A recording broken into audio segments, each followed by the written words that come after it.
Good afternoon, everyone. I know it's a pleasure being here. Good afternoon, good morning, good evening, right? Depending on which time zone you are in. And a very warm welcome, to the esteemed, panelists. I have the pleasure of, introducing Emmanuel Morka, who is the CIO of Axis Bank in Ghana. Dr. Konstantin Tsanis, who is a digital transformation and fintech industry specialist at International Finance Corporation based in Washington. And Samuel Wachira, who is a specialist in IT security at CIC Insurance Company. So wish you all, a warm welcome firstly to the panel discussion. And I'm sure, given the distinguished panelists that we have, we'll have a very engaging topic or rather discussion on the topic of how mobile banking, have revolutionized, Africa at large. So what I'll do is, start with, a question to Emmanuel first, right? And on this entire theme of, how mobile banking has transformed banking services, right?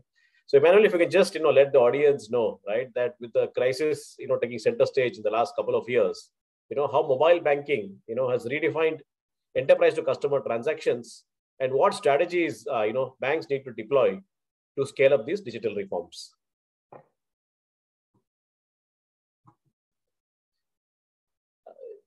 You're on mute, yeah.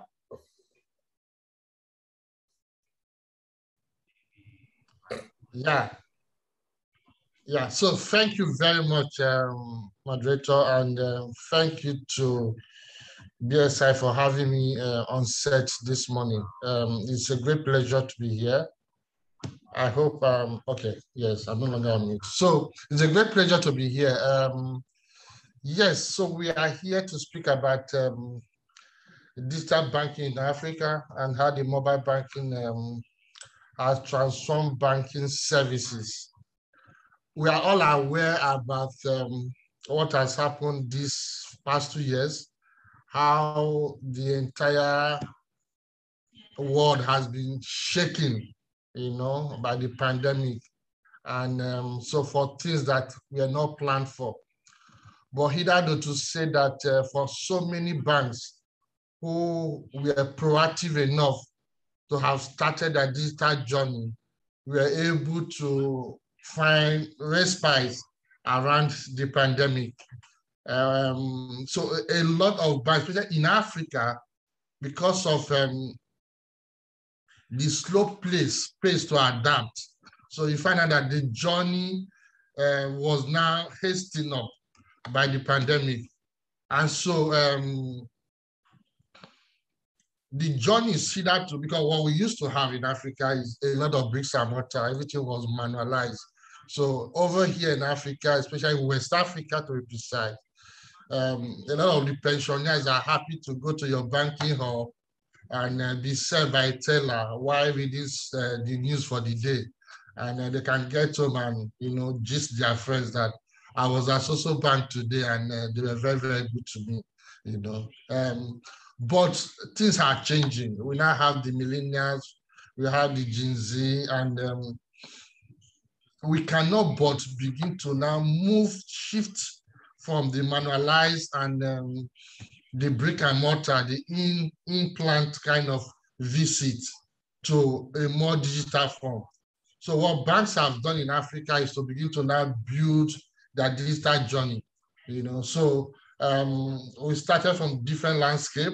So they were the mobile app, especially because of the advent of what the telcos have done with mobile phone. So everybody now felt that you need to take your bank outside the bricks and mortar. Now, how do you do this? How will somebody who wants to just sit at the comfort of his home be able to transfer money to somebody who is somewhere without him or her moving away from his house, to the banking hall? So you needed to start looking at that journey. So policies were captured and adapted, and so begin to bring in technologies to make this happen. Now, this has helped a lot in shaping the customer journey, because the awareness of today's customer is not like it was in the days past. So what banks have now done is to see how they build their digital journey into channels that will allow lots of customers be able to now transact with the bank and make a lot of milestones without having to come to the bricks and mortar. So a lot of banks had to start this journey, and it led to shutting down of some of the bricks and mortar, you know, or turn some of those branches to like a sales point, you know, for the bank. And even most of the tellers were now turned to sales agent for the bank. So what we have done in here is that we've been able to move our bank from on-prem, or from what you call in-house or in-plant branches to channels. So we have several channels, you know, that have been able to help us achieve all this. And so we are now empowering. So customers no need to now contact you, or so we have now found a way using so many digital apparatus to make sure that we enhance the customer journey without anybody coming to the bank. So it is the way to go. But I believe that as we go on further, we'll be able to expand more on all this and the advantages it has actually brought into the customer journey. Thank you. Thank you so much, Emmanuel. I think that was a very, comprehensive answer. And Samuel, would love to hear from you. What are your views? Similarly, on the same question, that I had asked Emmanuel, which is around having seen this entire crisis now in the last couple of years, right? How entire banking, enterprise to customer interactions, have been impacted by mobile banking. And specifically from a scaling perspective, what are the strategies, that they need to deploy? Yes. Good morning, good afternoon, good evening to everyone watching us around the world. Thank you very much for the opportunity.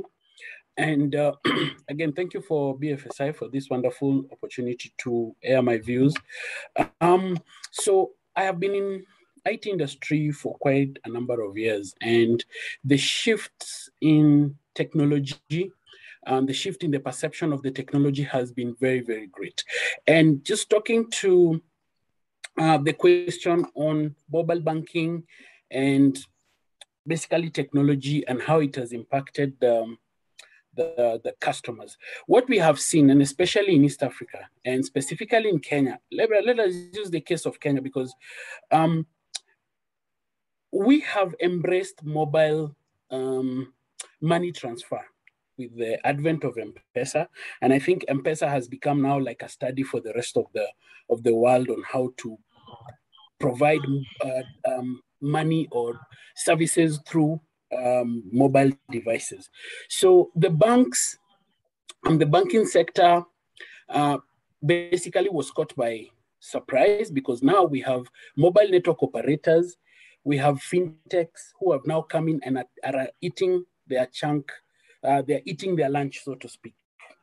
So I think the challenge for the banks right now is to ensure that they don't get missed by this wave and they actually start playing within this space. And we have seen a lot of them either, number one, creating a fintech arm, which then now talks to the technology, ensuring that they can have an arm of banking that is catering to the digital needs. Or collaborate with these same fintechs, because sometimes banking is very modular. It's not very easy to change. There are issues to do with even changing the core banking system is really a big heck. It's a very big conversation.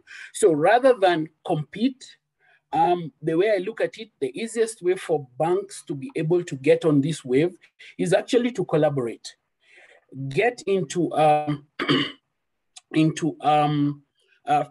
maybe a profit sharing thing whereby they're talking to the fintechs. The fintechs have the technology, the banks have the market, they have the money, they have the customers, but how do you then digitize your customers? Okay, so speaking of customers, what we have seen is that customers now, what we have seen is that the customers do not need to go to the banks because, again, of the corona and all these things, right? So you find that a lot of these customers are transacting, they're checking their balances, and this has been a very big issue. It's a very small thing, but it's being a big issue, because if you want to know how much money you have in your bank, rather than walking there, digital ensures that you can actually just be able to check your balance, right?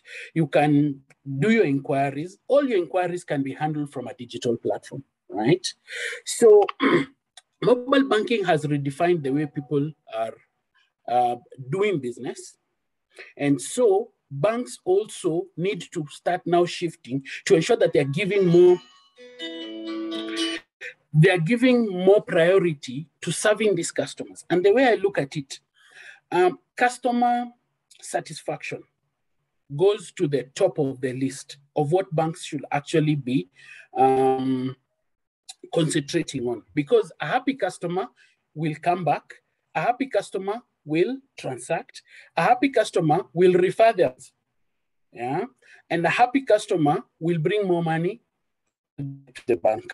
So satisfaction for me is a strategy that needs to be at the top. Okay. Number two is a technology layer, whereby, yes, you have a happy customer. You need to enhance the digital channels such that when a customer comes in or goes into the banking app, for example, you can be able to upsell or cross-sell your services. So banks are going into insurance, like what we saw in the presentation for Ali Kassim. Banks are diversifying into other lines of business. So the ability to cross-sell, the ability to upsell, okay, will be enhanced by this technology, right?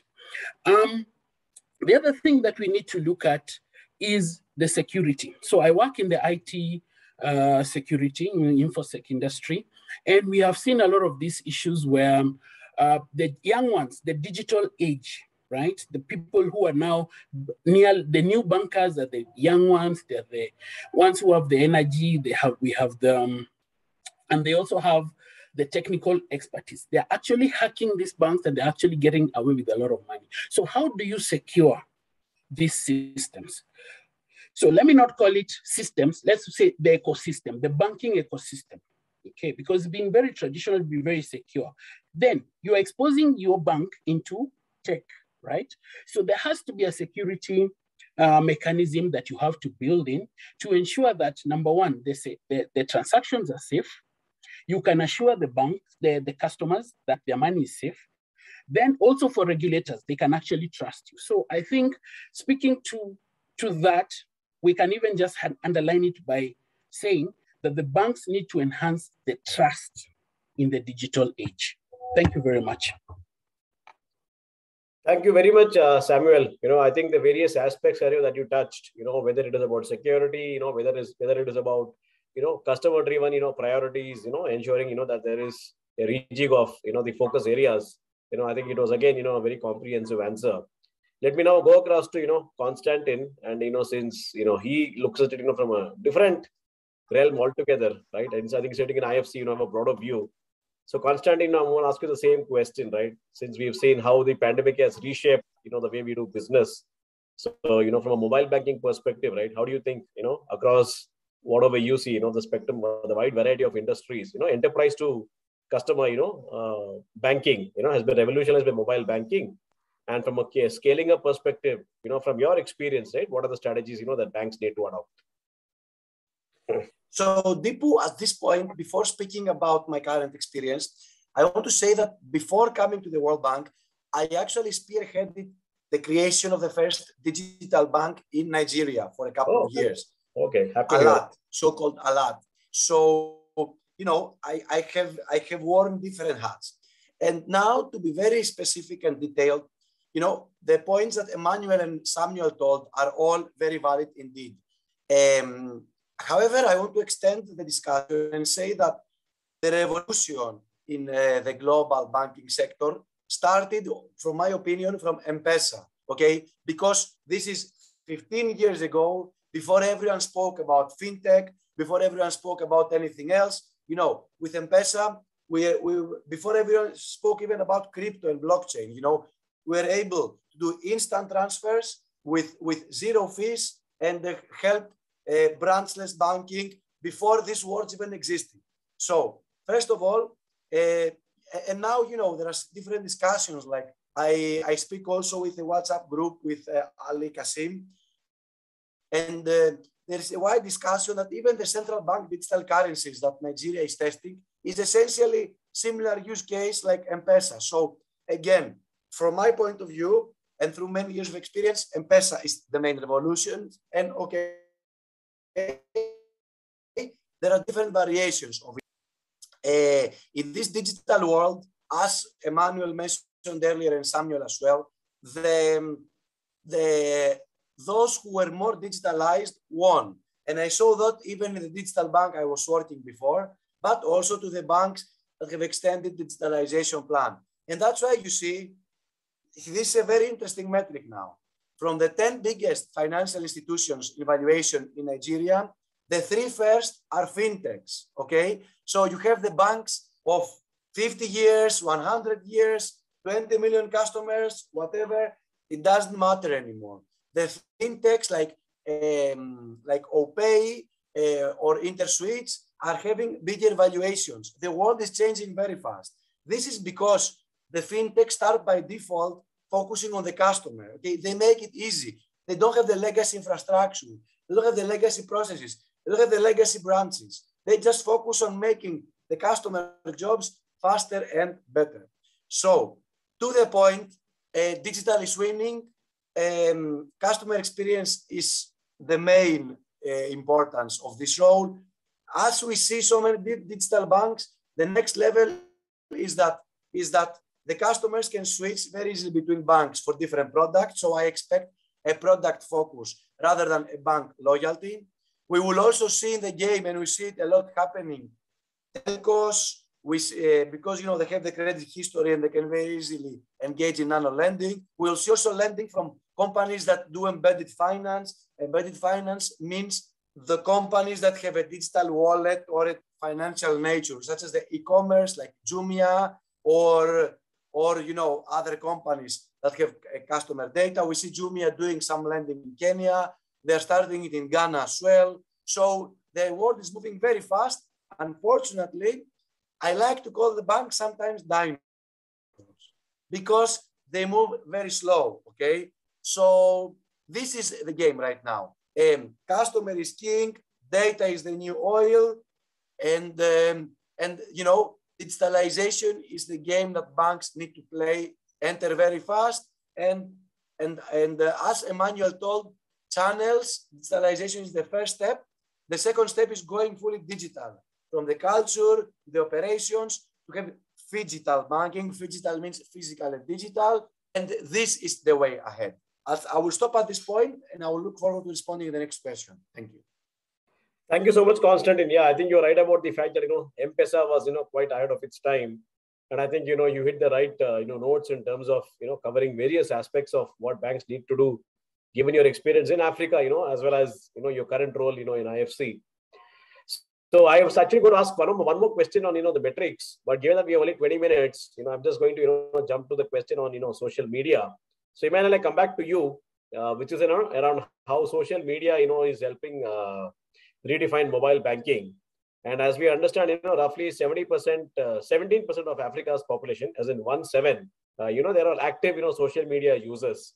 And with the social media penetration expected to only go up, right, and go up in an exponential manner, how do you think Africa's banks and financial services sector as a whole can leverage this user base for efficient mobile banking operations? And while doing this, what are the bottlenecks they need to be aware of? Emmanuel, are you there? Samuel? Yeah, are you there, Emmanuel? Samuel? Yeah, if you can just unmute yourself. So maybe while Emmanuel figures out, Samuel, can I request you to answer that question? Oh, no, I think Emmanuel is back. Okay. Okay. Hello, Emmanuel? No, still on mute. Hello. Hello.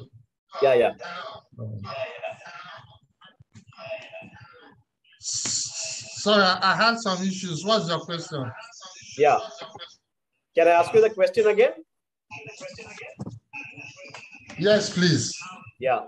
I was saying that roughly, 17%, as in 17%, percentage of Africa's population, they're all active social media users. And with social media penetration only expected to go up, how can Africa's banks, leverage this user base for efficient mobile banking operations? And while doing so, what are the bottlenecks, that they need to overcome? Okay, so thank you very much. The social media is playing a lot of, I'm sorry for the hitches today. It wasn't my intention at all. So the social media is actually playing a lot today because you find, like you said, 17% of African population in it. And so it is the era. It is the era of social media, and customers today are fully abreast of the modern features, of global banking systems. And so to keep they not keep the banks on their toes, because you can no longer afford not to comply. As when your issue is thrown out there, whether negative or positive, it is not something that you want to joke with. And so because of the reputation of the bank, you don't want to stain it. You want to make sure that you are up and doing. And again, banks these days are even creating a team to be managing what is happening around the social media space. Because truth be told, if you have good service at all around your digital assets, I mean, they will shout it out for you there loud, and it can help you, boom up your customers, within seconds or minutes or a day. However, too, if it's on the negative side, be prepared for yourself, because they will so bat you, out there, and if you do not take time, it can even bring down the entire bank or even his licensing. So what banks are doing now is that because the landscape is growing seriously, I mean, everybody today is either on Twitter, Facebook, and the rest of them. So you find out that no bank now wants to play, because through some of your digital assets like WhatsApp banking, if it is moving very, very well, I mean, people are there to embrace it quickly because they see it as a faster means to be able to just do their transfer while they are just chatting with their friends. So what we are doing these days is make sure that a lot of the digital channels too are onboarded on social media platforms. But you need to be very, very careful in there, so that making sure that your systems are stable. You are stable. You cannot afford to bring in a dilapidated service out there at all, because you'll be crushed. So those are some of the things that are happening around the social media. So banks are making sure that they are playing, fully within that space and managing it very, very well, because that is the way to go at the end of the day. The future of banking is going to be playing a lot around the social space, and that is where even the latest generation who do not have patience to come to your banking hall and be sitting down with one teller, that is the space where they'll be playing. So you need to manage what is happening within that ecosystem very, very well, else it can harm you or be an advantage to you too. Thank you.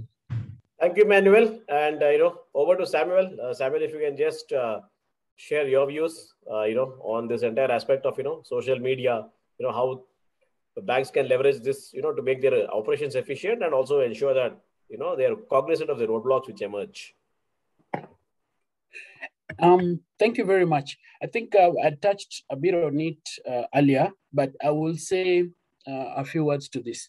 So the path to digital banking and the future of banking really lies in technology and customer retention. Because at the end of the day, there's no point of having this big infrastructure, all these things, if you cannot get new customers who are these young ones who are born in the digital age and hold them. Because customer loyalty then becomes a very big factor to consider. And you win or lose by the sentiments, and especially social media. We have a case in point where in Kenya, there was a recent bank run where people just called each other up, WhatsApped each other that, hey, this bank is gonna go down, please get your money out. So what happened is that there was a bank run and the bank actually collapsed. So this is a real thing. And so we need to be very careful that we have to ensure that the customer is happy, the customer is sorted correctly, and the customer can be loyal to the brand. And not necessarily to the brand, but Emmanuel has put it a different way, and I like the way he's put it. He said that the loyalty is not even to the brand, but the loyalty is to the product. So if I want if I want a loan, for me as a social person, I do not need to know which bank is giving me a loan. If I can get access through my mobile phone, through WhatsApp, right, and get somebody to give me a loan, definitely I'm going for it, right? So how then do we tap this very connected generation, this very interested in getting things done quickly? So for me, I'll again put it back down to the customer, the technology, and also the security for these systems. So one, keep the customer happy. There are ways, a lot of banks are now investing in their marketing, and their help desk systems, and ensuring that they're connecting them to these social spaces. So that when a user complains and puts a hashtag, #bank is bad, somebody is able to connect to it quickly, is able to deal with the customer, sort the customer out, and then still shout back and say, this customer was sorted, right? So perceptions drive this new reality. Because if this new generation perceives you as a bad player, then they don't trust you and everybody jumps out. So keep the customer happy. So ensure that you have a connection to your users through this social media space. 2, the technology. Recently, you've seen the technology coming up with robotics. We are talking about chatbots. Yeah, they're able to answer questions instantly. So you're having WhatsApp robots that are linked to your help desk, your CRM, that are able even to convert leads. So digitization and robotics will really, really play a very big part going forward. Another element is gamification. Make it fun. Yeah, tell people if you can complete a puzzle, you get a prize. You know, you're just engaging these very tech-savvy people. So engage them in gamification and all these beautiful things, then you will get the value, okay? Of course, I will have to speak about security. Ensure that in all these things, everything has a layer of security in it. Thank you very much. Thank you, Samuel. I think, since you are a security specialist, obviously security has to come through in your conversations. And I think the point that you made on, perception, I think that's very relevant. I think that's really, the one game-changing point in social media, that perceptions can get built up very quickly. So Konstantin, now let me just, come over to you. And, similarly, either from your current experience in the World Bank, or in your earlier experience, with Africa, how do you see, social media, redefining, banking, and in terms of, both making banking operations efficient, as well as, what are the roadblocks that banks need to be cognizant of, in this arena, and how do they overcome these roadblocks? So beyond the social media sentiment that we discussed, which is a very big risk, another huge important thing in social media is the fact that they enable data for marketing, okay? And ultimately, I think that this is another very important element of them.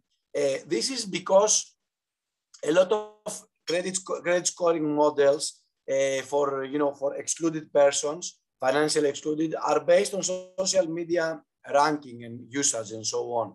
So, following the points of the previous 2 speakers, social media is very, very important for that. But beyond the social sentiment and the risks that can happen, and also in all this discussion, there come also the security, the GDPR laws. On top of that also is the fact that social media is also an asset for credit scoring.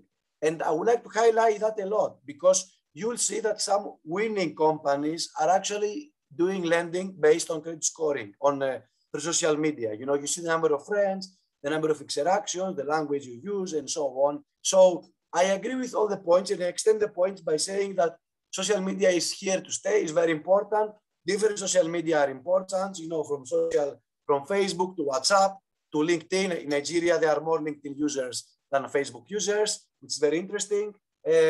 So, there are different ways that social media are here to stay. On top of that, also, I would highlight that social media like Facebook are attempting to launch their own social payment system.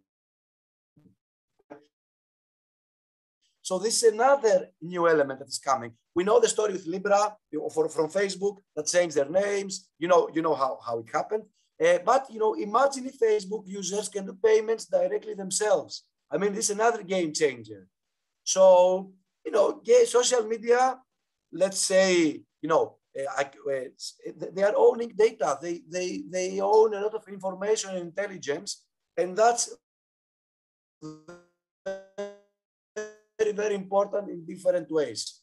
The sentiment, which we just spoke with Samuel and Emmanuel, it's number 2 is also the credit scoring, number 3 for payments. And so, these are critical elements in this, about social media. Thank you. Thank you, Konstantin. I think you made a couple of very relevant and very interesting points that while you look at social media as a channel, but the channel itself, can become, a non-linear competitor, right? Because if they themselves offer payment services, right, then, it changes the landscape for banks. Yeah. So I think, again, a wide variety of, responses, from the 3 distinguished, gentlemen. Let me, now just go across, to the next question. And the next question, the theme is around, helping businesses, scale and grow with mobile banking and digital payment strategy, right? So Emmanuel, coming back to you, right? With the future being mobile, right? How do you think banks should respond? The threats which can come from, on the one hand, mobile network operators, and on the other hand, fintechs, right? Because we said you may have these as, potential competitors. And, while banks respond, right? What are the strategies they can adopt to retain customers and, of course, increase their customer experience? And is there also an option for them, to, let's say, tie up with some partners to enhance their digital presence? I think Emmanuel is logged off, right? So maybe Samuel, no, he's there. I think you're on mute, Emmanuel. Yes, sorry. Sorry, yes, I was muted. Yeah. So thank you very much, Dipu. So let's start from why our bank set up. We are set up for profits, okay? So a lot of game changers around the ecosystem. So we have like the fintechs, the MNOs, the aggregators, all of them coming into play, in order, because today is all about payments. You understand? Everybody wants ease. The SMEs wants, to be able to get their fund to their system as long as they are parting with the goods. And how does the bank come in here? I, for one, believe that it's a revenue sharing economy. We cannot shy away from it. That is the way to go. In as much as, like Samuel said, that a lot of banks these days are not trying to see how to set up their own fintech in order to reduce the revenue sharing. Yes, that might be a good idea, but at the end of the day, we cannot shy away from it. It must become a revenue sharing economy. That is to say, the fintechs must come in. They will become relevant. They will always be relevant in the whole ecosystem. And the only wise thing for any bank to do is to partner, so that they become strategic partners within the fulfillment of the entire system. Else,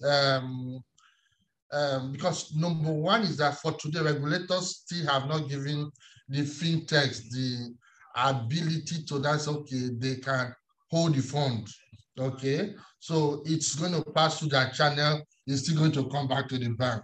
As big as all the telcos are today, the money back at the end of the day still goes back to the bank vault. So banks have an advantage for that today, although with digitalized money coming in, I don't know how much advantage they can hold in there. But just to situate it properly, so what banks are trying to do is help their customer journey and help their customers, especially around payment system. And if in the entire fulfillment, you feel that you need, one of these disruptors, especially the fintechs or the MNO to be able to fulfill the payment system to your customer. Yes, today we partner together, but so customers needs to be properly, educated so that they get to know how to take advantages of the different channels, you understand? Especially for the SMEs that might need some quick loans. What banks are even doing these days, there's what you call a payday loan. We run it here. That is to say, for anybody who is employed at all, at any point in time within the month, you can call for a particular loan. As long as your salary is passing through the bank, it's immediately deducted once you are being paid. So those are quick access to money, because people need to be able to respond to responsibilities as they are coming. The day-to-day needs of human being needs to be fulfilled. So that is what bank is trying to do around it. But like I said, it's sure going to be a continuous a sharing economy going forward. Nobody can run away from it. No matter the strategy you put around it, you'll still come back to it, because the disruption will continue to happen. Thank you so much, Emmanuel. Yeah, thank you very much for for again wide-ranging views on the question asked. Samuel, do you want me to repeat the question, or you're ready to go? No, I'm ready to go. Sure. So yeah, so Emmanuel has put it very well. Banks exist to make money, and their slice of the pie is getting eaten by other people. So the idea is, moving forward, banks need to generate more revenue. That's the whole thing. So how do we extract the little that is in a customer to ensure that this customer is spending 80% of his whatever he has on you, the bank, right? So how do we then generate this? So, and with the advent and this competition with these MNOs and everything, I think Emmanuel put it very well that it has to be a revenue sharing. Yeah, if you can't beat them, join them. Again, Emmanuel has still put it very well that the banks need the telcos and the MNOs, the fintechs, and vice versa, because this money has to be banked somewhere, right? So I think for me there are four major ways that banks can respond, right? One, build a digital bank, right? We have this new young generation. They're not interested to go to a teller. Yeah, they're not even interested in anything. They just want everything at the tap of a button. Build a digital bank. So it is easier said than done. Yeah, but that's one of the ways that the banks can actually respond. The second way is to partner with a fintech. So it will take a long time. So the idea is, yes, you can build your own fintech on the side. It will take a lot of time, a lot of resources. You have to get the talent pool. You have to get the correct technology. There's so much that has to be there. The fintechs are there looking for somebody to back them up, for them to go for the customer. Because remember, the fintechs are customer-based. They're focused on the customer. You are focused on making money. Talk to the fintech, partner with the fintech, boost the fintech to get the customer better. Because if the fintech wins, you win, right? So that's one of the ways. Again, this has been the third way I'm going to talk about is the way the M-Pesa revolution has come. And the way we see it in East Africa is, if you're a bank, you are better off partnering with a mobile operator. Like, for example, there is no bank in Kenya that will survive without M-Pesa, right? Without Airtel Money, right? So if you don't collaborate, you will die. So that's the main story that I'm going to leave you with. Collaborate or die. Thank you very much. I couldn't agree more with you, Samuel. I think, this whole digital, transformation of industries, has ensured that the shift has happened from, me to we. Because when you work like this, you need everyone to, be in sync, right? I mean, your payments partner, if he's not up, then customers can't make payments to you, right? And we have seen that all parts need to move together, right? So I think, I couldn't agree more with you. So again, Konstantin, would love to get, your views again, on this entire aspect of, helping businesses grow, with mobile banking and digital payments, right? Both these angles. And like I asked both Samuel and Emmanuel, given the threats from non-linear players, right? Like mobile network operators and fintechs, right? how do banks respond? And while responding, how do they retain their customers, by ramping up their customer service? And are there any partnerships, which they can work on, while going about this journey? So partnerships is really the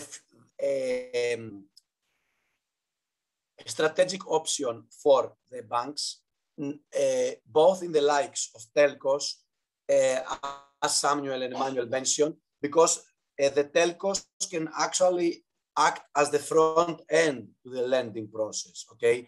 And I know that even some banks in Ghana, like maybe Fidelity Bank, is actually focusing a lot on that, to speak to the markets of our panelists.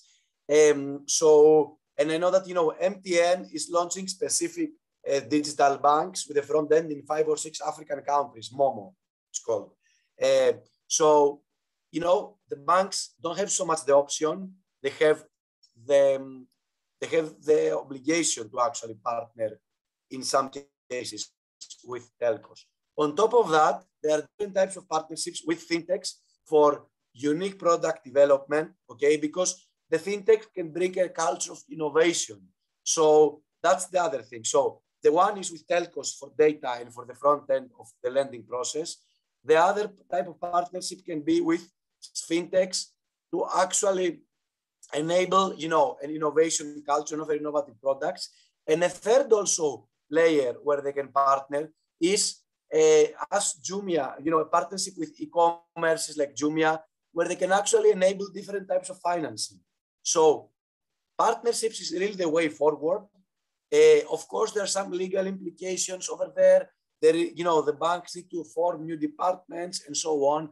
So it's really a strategic option, but nevertheless, that's the way forward, because the banks can offer new products, reach new markets, engage in innovation, and also, obtain higher quality data, because the telcos have a wealth of data.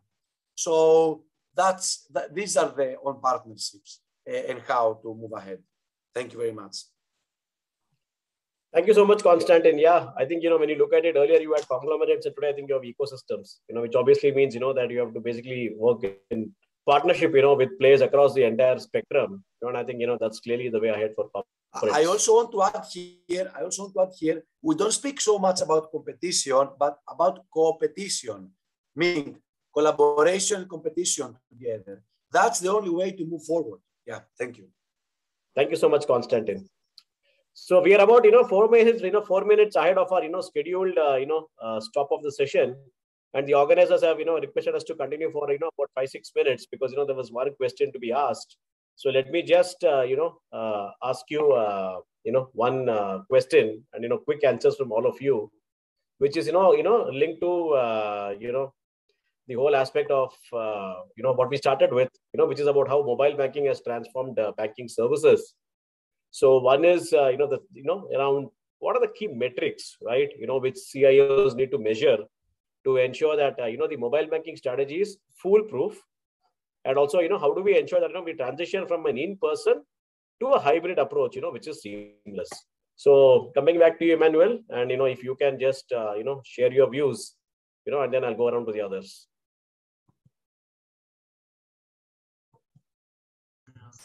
Yeah, thank you, Dipu. And quickly, because I know that we are rounding up right now. So some of the strategy, you need to be up and doing in always auditing, and seeing how people are adapting to your digital channels. Okay, so i.e. you look at your number of transactions that you have, the number of accounts that you have, and how many people, for instance, have cards, because don't forget, for any customer that have your card, you become the person's first bank. That is to say, if the person, for instance, is banking with 2 or 3 banks, and it is your own card that they first of all have, you become that person's first bank, because with that, you can do a lot of transactions out there without coming to your banking hub. So that's a very good strategy to watch out for. So you must find a way to onboarding all your customers on your digital channels, your digital assets. It must be strategic. It cannot lie on the CIO alone, you understand? But at the end of the day, you must have a digital team that is handling this, both from the sales point and operational point, and that are churning that to equally make sure checking the stability of the digital assets. They will need to be stable, you know. So you find out every day what are your downtimes are looking like, and make sure that your uptimes are almost as good as 100%. Even when some people complain in Africa here because of some issues around network, you can see how network have dealt with us today in this program. That is Africa for you. But as we grow, we are getting in there. So you must make sure. But see, at the end of the day, with this whole topic, I feel that the digital journey has come to stay, and everybody is trying to go in that landscape properly. But like we have all said, at the end of the day, it is partnership, collaboration, because the revenue must be shared. It is the new normal. It's a revenue sharing economy. But while we are doing all this, we must not forget, like Samuel will always say, the, security must be in depth, you know, defense in depth. So make sure that you defend every of your channels too. Else, from the channels, you can be thrown away from one street. Thank you very much, and thank you for having me. Thank you, Emmanuel. And Samuel, if you could just answer that maybe in just a minute, because we just have two to 3 minutes to close. Yeah, thank you. So I think I will mention only 5 things. So the first thing for banks to, or for CIOs to be measured on, basically, is one is a strategy on the strategic vision of the bank, because CIOs carry the technology strategy forward. They're the ones responsible for researching, finding out new ways, finding new innovations, you know, and making sure that these innovations actually bring in money. So that is the first KPI that every CIO should be measured on. Secondly is the customer centricity. Yeah, how well are your digital channels reaching to the people? How well are they structured? How well is your technology able to handle all this coming in, the social media and all these things? So customer centricity. At the end of the day, you're building this for the customer to spend more time at your shop. So we're looking at the bank as a shop. So the more time the customer spends in your shop, the more opportunities for you to make money. Number 3, data-driven decision-making, right? So we would want the CIO to have data, metrics. How many customers were connected to the mobile banking? How many of these were transacting actively? How many were converted? How many are upset? How many have bought new products? You know, so data-driven decision-making is one of the KPIs that the CIO should be put and measured against. Number 4, simplification and integration. Okay, how simple is it for a customer to go into your shop, which is your digital, you know, front end, whether mobile or web, and be able to get what they need? So how simple is it? How effective it is? Number 5, talent management. Because remember, there are all these fintechs, there are all these MNOs who are looking for new talent. Are you developing your new talent as a CIO? Are you maintaining this new talent? Are you ensuring that this talent is actually utilized to the maximum? So those are my 5 key pillars of the KPIs that every CIO should be judged upon. Thank you. Thank you so much, Samuel. And Konstantin, if you can maybe take 30 seconds to answer this, you know, because we'll have to finish in a minute.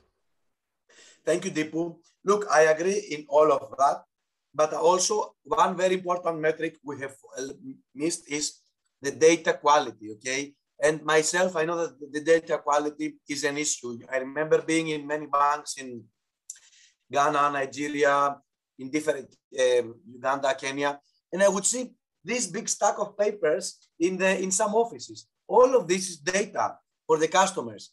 And this is also another key metric in digitalization, right? Like data quality. I don't want to get into more details, don't have more time, but data quality is another very key important element that, you know, drives the future of the bank. Thank you. Thank you so much, Konstantin. That was really crisp, and you know, we are bang on time. And I completely agree with you. I think without data quality, I mean, that's the start of the journey, right? If you don't have data, you can't do anything. So I think it's a very, very important point. So thank you so much, you know, Emmanuel, Samuel, and Konstantin. I think your responses were absolutely comprehensive, and I'm very happy that, you know, we were able to stick to time. So back to you, Anisha, and thank you all for listening to us very, very nicely. Thank you.